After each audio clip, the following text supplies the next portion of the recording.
Welcome to the World Art Now podcast, exploring the world through the material culture of its people, in association with Michael Backman Limited. I'm here with Dr. Fiona Kerlogue. Fiona is one of the world's leading experts on the batiks of Indonesia, and most particularly, she probably is the world expert on batiks from Jambi in South Sumatra. Between 2001 and 2018, Fiona was Deputy Keeper of Anthropology at London's Horniman Museum, and she had special responsibility there for the Asian and European collections. Currently, she is a research associate at the School of Oriental and African Studies at the University of London, here in London, obviously. And most recently, she is the author of a new book that has just come out, and it's called Batik Traces Through Time, Batik Collections in the National Museum, or the Napsturk Museum, which is actually in Czechoslovakia, in Prague. Fiona, you have spent your entire life involved in Indonesian material culture. Can you tell me, how did a young English girl or woman end up in South Sumatra in Jambi? How did you decide to go there? I was actually teaching in a college in England, and I had been teaching there for 9 years. I was teaching students who were going off to do interesting things, and then off they went to do interesting things at the end of the course, and then came a new lot, and I was doing the same thing year after year and watching these people going off and doing interesting things. And one of my students went off to do Japanese studies and spent a year in Japan, and I thought, this isn't fair. Here I am stuck in Kent. Yes. And I thought, and there was a reorganisation at the college as well, and I thought, time to go on an adventure. Yeah. So I looked at, when I was a very small child, we lived in Malaya. And I see. so I'm sure that was part of it, the attraction of that area. Right. And there was this opportunity in Sumatra, training English teachers in the University of Jambi, and there was somebody who was already there, and he said, oh, this is a wonderful place. I spend my spare time pounding spices and shopping for exotic fruits in the market and so on and so forth. Right. And it sounded wonderful, and I thought, right, I will apply for that, and I did. And when I got there, of course, he said he was just desperate for company, but it was wonderful. It was. Oh, I can imagine. It sounds very evocative. Most people in the world haven't even heard of Jambi, but to end up in South Sumatra. Could you speak Malay at the time? No, I couldn't. Right. But I was sent on a course, 6-week course. Right.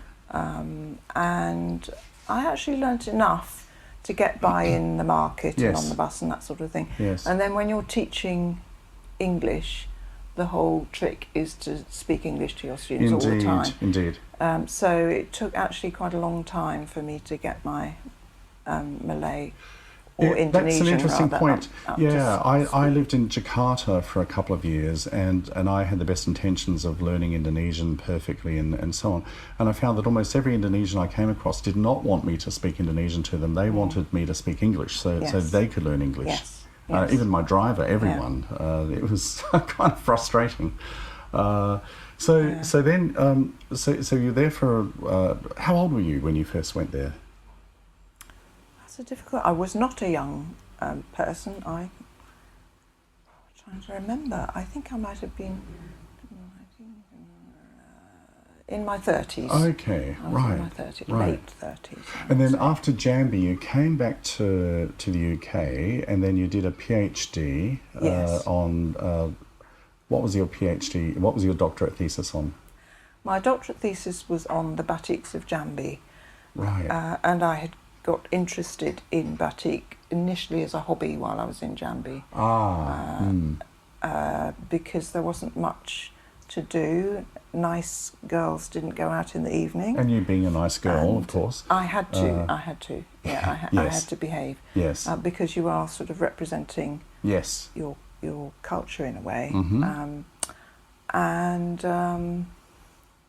When on my way back, I visited somebody who said they had some Jambi Batik, and they showed it to me, and I thought, that's not Jambi Batik. Right. And so I went to the V&A to see if I could find more out, and it was there that it was suggested to me by the curator that I might want to take my studies a bit further, because I'd read so many contradictory statements about one statement about Jambi Batik in a book was that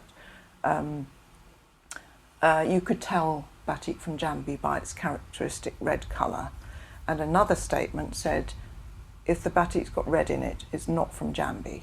Oh gosh. So I thought, so that was actually my starting point. Yeah, there's a role for you. How did this come about? Yes. What's the truth of it? Yes. And well, I mean, it's an important contribution you've made also, because when we think about Batik, we think Java, always Java, Java, Java. And is it East Coast Java or West Coast? You know, it's all of that. People forget about the coastal batiks of Sumatra. Yeah. And also Madura is another area that does wonderful batik and rarely gets mentioned. Yeah, that's very true. Yeah. So in that regard, you then set about turning yourself into probably the world authority on Jambi batiks. Yes, probably. Yes, and it sort of grew because I think I sort of scoped out how many chapters I was going to do, and then somebody said to me, so presumably you're writing about the calligraphy batiks. And I said, I hadn't been intending to, and they said, well, if you don't do it, who else is going to do it? Right. And I started looking into that then because there's a whole story which is in my book actually about how calligraphy batiks were always assumed to come from Cirebon. Yes, true. And then, but they are discovered in lots of different places, and then gradually you find evidence that they were made elsewhere. And so the PhD, the thesis was then, as you just mentioned, was turned into a book. Is that correct? Or? No, it wasn't actually. The thesis remained sort of as it was. Right. I've published probably most of the chapters in other places. I see. In one form or another. Right. And I think Jambi Batik was thought of at the time, and it still is rather a rarefied subject. Yes. And of course, because I came from Jambi, I always think of myself as coming from Jambi, because I was a Jambi specialist, I wasn't terribly interested in Javanese batik, but I had to work on it a bit, obviously, because that's what was around and available to research. And then gradually I got drawn into looking at Javanese batik as well. And so this book, which has just come out, yes, this is the book which is on the collection in the museum in Prague. Yes, that's right. What's the name of the museum? It's a Naprostek. Oh, thank you. I'm glad you said that. Yes. It's part of the National Museum. It's the part that looks at, I suppose, Oriental and African collections. Yes, I've actually been to the museum. It's in the old part of Prague, and it's lovely. And it's quite a discovery, because you go to Prague thinking I'm here for Prague things, and very quickly you get sucked into the sort of Indonesia, Africa type museum, which you totally don't expect to find. So your book has just been published by the museum, and in fact I've got a copy right here on my lap. And but you've contributed to other books, and you've done other books. But of course, you're best known for your role with the Horniman Museum here in London. And so, tell me, how did you get that position? Because you were the deputy keeper of deputy keeper of anthropology with responsibility for the Asian collections. Indeed, yes. Well, after my PhD, I carried on at the University of Hull on the staff for a while, and then for various reasons, I mean the department in Hull was going to be moved to Leeds. There was a question mark over what was going to happen to it, and so I was sort of looking around, and I had been helping the curator there with the Southeast Asia Museum in the University of Hull. They had their own collection, which was used for teaching. And so I started looking for museum jobs, and the one at the Horniman came up. Right. And I applied for it and found myself just responsible like that. for these. Right.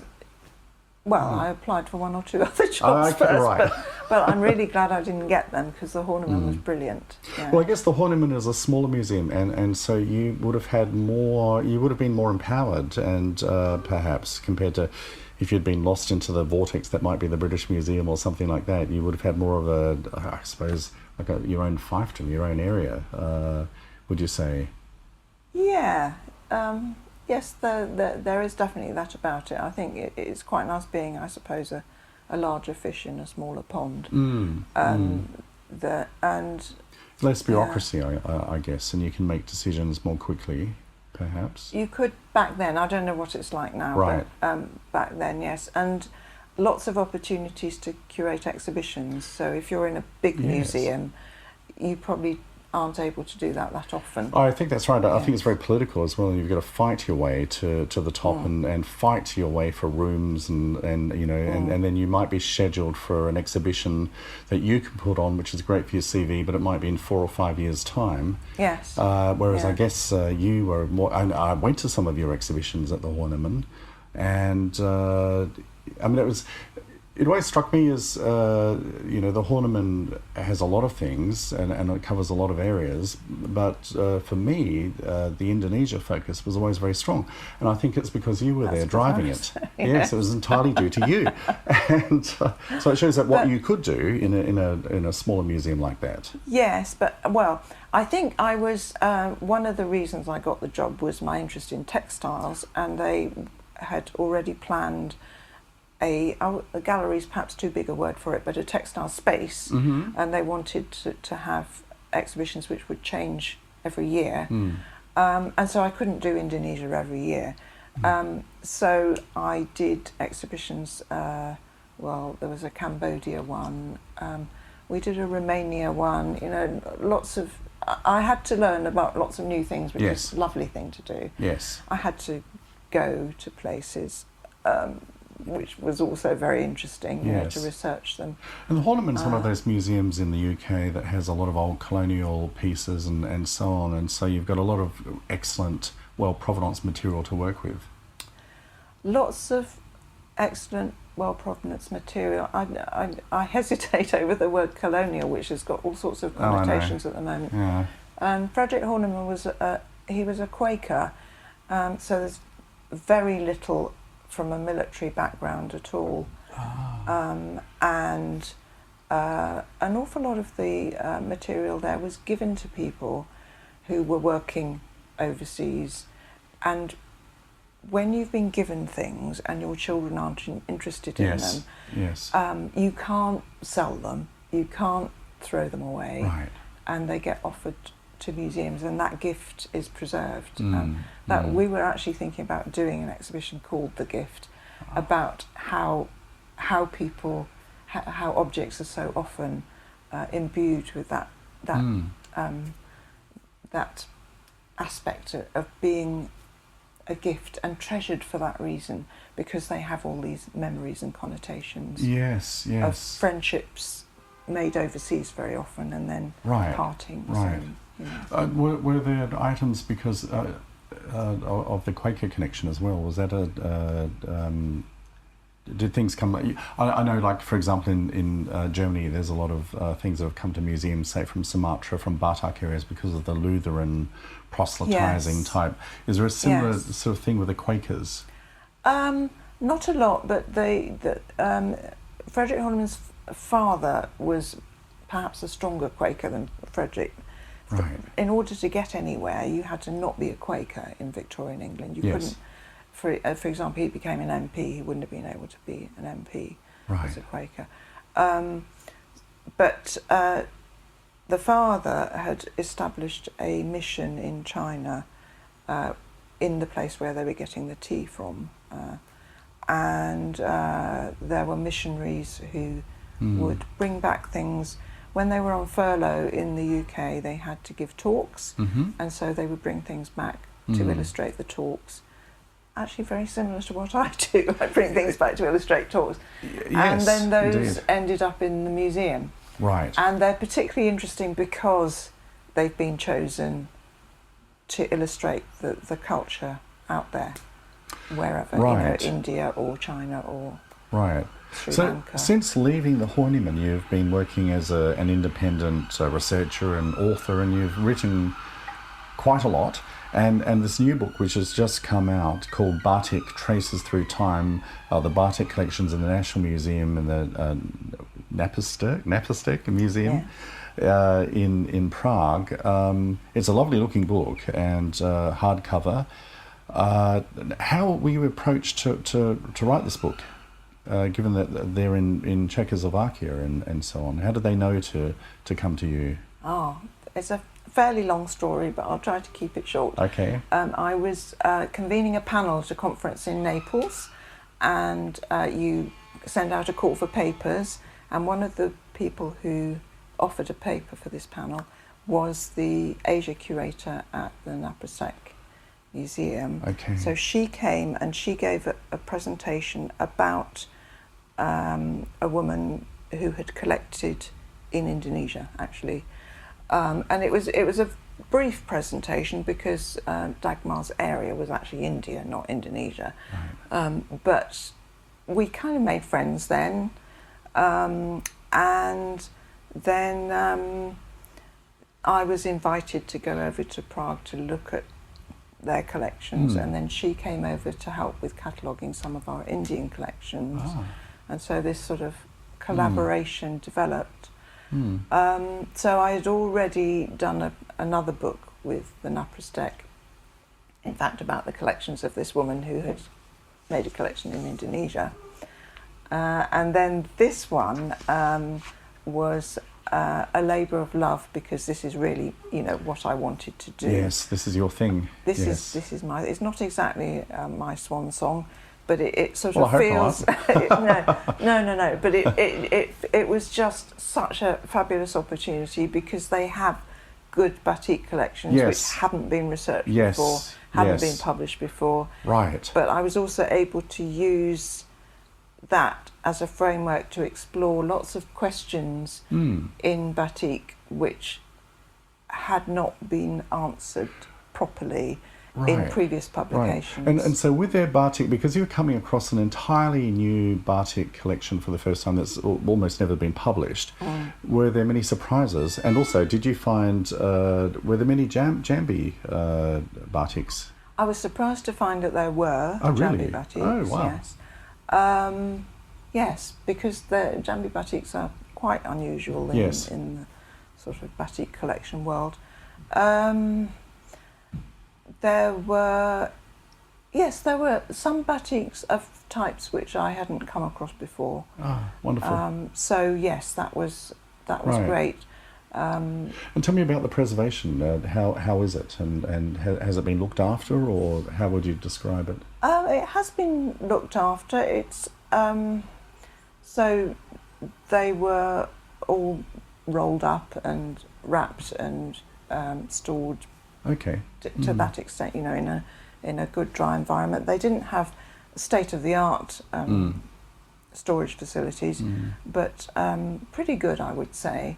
And because they have vast collections, they've got 1,500 carpets, for example. Oh, wow. Yeah. Gosh. So the batik had really not been brought out, and right. That would have been quite amazing, because you probably would have been one of the first people to see it for decades. I would say so. Yes. Yes. Oh, wow. Yes. Yeah. How marvellous to have material that's so well provenanced. Would have been quite exciting. Yes, and you're right. They're pretty good at documenting, kind of in a way I kind of associate with Germans, sort of cataloguing everything very correctly. Yes. And they were very much influenced by that kind of culture. Yes, European culture. Yes. Whereas I don't know. It felt that it seems to me that British museums, the older collections, are not as well documented. Oh, I think and you're certainly, right. Yeah. Yes. They kind of come across. But there were things actually at the Naprostek which they didn't know where they'd come from. Yes. A few. But the majority of them, I think they did. I think you're right with the museums in the UK when it comes to older material, and you still see it online. You come across and you can tell that's what the curator was told at the time. Yes. And someone who vaguely bought something in a marketplace in, I don't know, Kuala Lumpur or something, comes back and says, oh, well, I was told it was this. Yes. And then they would record that as that's what it is, when in fact it's something that might have been traded in from Burma. Yes. It has nothing to do with Malaya, and I find that all the time. Yes, and no museum can have an expert in everything. No. And so they kind of have to initially rely on what they're told. Yes. And then, and one of the joys of working at the Horniman was finding things and researching and thinking, is this really what it says it is? Yeah. And if you have the time, so I would try to catalogue a certain number of objects per week. Right. I rarely hit my target, but it was important to spend at least a day a week Yes. down in the storage, just sorting things out. Because How many Batiks do you think they have? At the Naprostek? Yes. I think around about 175. Okay. So Right. not a huge collection, Right. but a good collection. I And would then there's say, also a an lot of other interesting Indonesian material as well, Oh, yes, which was the yes. subject of the first book you did with the museum. Yes. And again, that it was. I think that was a lady who went there early on. What, about 1910, 1920? No, she was out there in the 30s. Oh, was she? Okay. So this lady, she was there in the 30s, and yes, she was. She was recently divorced. Okay. And suddenly found herself with a whole load of money and nothing to do. And she was an artist and a journalist, and we suspect a spy. And off she went on a round-the-world voyage. Right. And she got as far as Bali, and she got kind of stuck. Yes, Bali was sort of, everyone went to Bali in the 1930s, Charlie Chaplin, and it was a very popular place. Yes. And then the whole local art scene took off, and very interesting period for Indonesia. Yeah. And because she was Czech, and the Germans had invaded the Czech lands, and it took the Japanese a bit of time to work out whether she was friend or foe, but in the end they decided she was foe. So she was put in a camp and everything, and that was really luckily her collections survived. Okay. She had put some into storage and some had already gone back. So she was interned on Bali? She was interned on Java. Oh, Java, okay. Yes. Right. Yeah. Right. Yeah. Yes, I think Rudolf Bonnet was the painter. He was interned on Bali. Yeah. Quite a few of these expats, these arts-related people were, trapped there for the war, and then often they stayed on after. She was not treated well. Some of the things I read were pretty ghastly. Right. But she did survive. I know a lot of European women end up being comfort women. She wasn't one of those, I take it, or as far as we know, not. Thankfully, yes. Yeah. Anyway, she got back to a Czech Republic, or was it by then Czech Republic, which was then newly socialist, which meant that all private property from people who had any money had been confiscated, and the Naprostek has things in its collections which had been confiscated from castles, etc. And it's been fascinating researching their collections, partly because of that. Yes. So a lot of the confiscated property, you're not sure who it's confiscated from. Right. But anyway, her collections, of course, she wrote a lot about. So right. It is fascinating because when you go to, we're very used to what we have in the UK and in the West, so-called West, and it's when you go to these museums in Eastern Europe that you come across very strange things, things that we, and in quantities that we never saw, and it's often to do with communist relations. And I noticed for example, in St. Petersburg, a lot of Mongolian items and things that have been given as gifts and things that we just don't see here. And in Poland, that was the same. In Warsaw, the National Museum there had extraordinary things, but it was all to do with bilateral relations between communist regimes. And so therefore in the West we missed out on being given these things and presented these gifts and so on. So it means that when you do go to these places, you do see often things that you've actually never really seen before. It's funny you should say that though, because the Horniman has got a collection of Mongolian material, Right. which was a result of my predecessor as the Asia curator being invited to go out. And yeah, the regime there presented a whole lot of material. That's very fortunate. So yeah, and there's quite a lot actually at the Horniman from other Eastern Bloc countries, because I think the Horniman, particularly Romania, the Horniman curator, who was German, had an interest in places like Poland and Romania and so on. I think, yeah, he was from the eastern side of I Germany. see. He could speak the language as well, I guess, and had the connections. Yeah, and so, yeah, there's a lot of very good material that became very interesting. So what would you like to do next? Is there some big book that you think, oh gosh, I've always been wanting to write this, or someone should write this, and maybe it might have to be you? Is there something like that, do you think? Well, I have got some things that I'm working on, which are not a big book, but they're more detailed, smaller studies of small groups of mainly Indonesian textiles at the Naprasek, where there is research material that has never been explored that will help to elucidate these particular objects. But I've, you know, if somebody would wave a magic wand, I would like to write a book on Indonesian textiles. Yes. Like a big one, or like yes, all cultures across Indonesia. I have an idea. I have an idea for what I'd like to do. I just need the collection to. Okay. To focus on. So yes. And do you know of a collection like that? Possibly. Right. Right. There's something in the wings that may or may not come to fruition. Because I mean, there are obviously some very well-known books. Thomas Murray has just written a very big one, and I wrote a little. You did actually. That, you contributed to that. You did indeed. Yes. And then, of course, there's the early one, which is Robin Maxwell's big book. Yes. And so, do you think there's actually more to be said? Yes. Yes. That's good to know. Yes, because the books which have come out so far have been the material's been approached from a certain angle generally, although Robin's is quite unusual, and I think there's room for more thematic, it's almost thematic, her approach, which I think is brilliant, and in fact I sort of took that approach when I wrote the Arts of Southeast Asia book. Yes. Because it's chronological as well, but it's also thematic, and that's what I would like to do. I'd like to write one that's more thematic. Right. So when can we expect publication?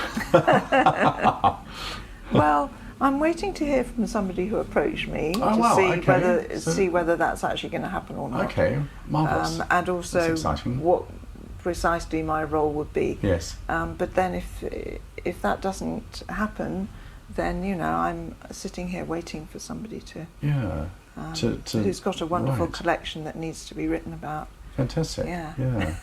No, it's quite addictive writing books. I can speak from experience. I suppose it's a bit like having a baby. You swear you'd never do it again, and then you just do it again. I sort of started thinking about ideas and themes a few years ago now, and that sort of didn't happen. Right. But I've carried on doing the work. Yes. Okay. Yes. So therefore, you just need a chapter outline, and then you've got the research, and you can just slot it in. This is how we do books. No, I think it's we often do books because you can, and you feel almost obliged, and you think, well, I've got something to say. I've noticed this, and you feel quite driven. And these days, you've got to make sure that you really sort of disengage from Netflix. to actually get a book done because there are so many distractions now. But it's tough, and but it's a marvelous thing. Once it's done, it's such a legacy and such a marvelous project. And the funny thing is with a book, I always think that you often think that once it's done, it will sort of be you, and it will be. It's hard to explain this, but it takes on a life of its own, and it sort of goes off on its own orbit. And it's almost as if you didn't write it in some respects, because it has its own life and it's quite divorced from you. It's a strange thing. So it's quite a fascinating thing. If for people listening, if you've never done a book, I can tell you it's not what you think it's going to be once it's published. But anyway, fabulous to talk with you, Fiona, and really good to know that you're thinking about more writing. Yes. Oh, well, thank you for inviting me, and I've enjoyed our conversation. Very, very welcome.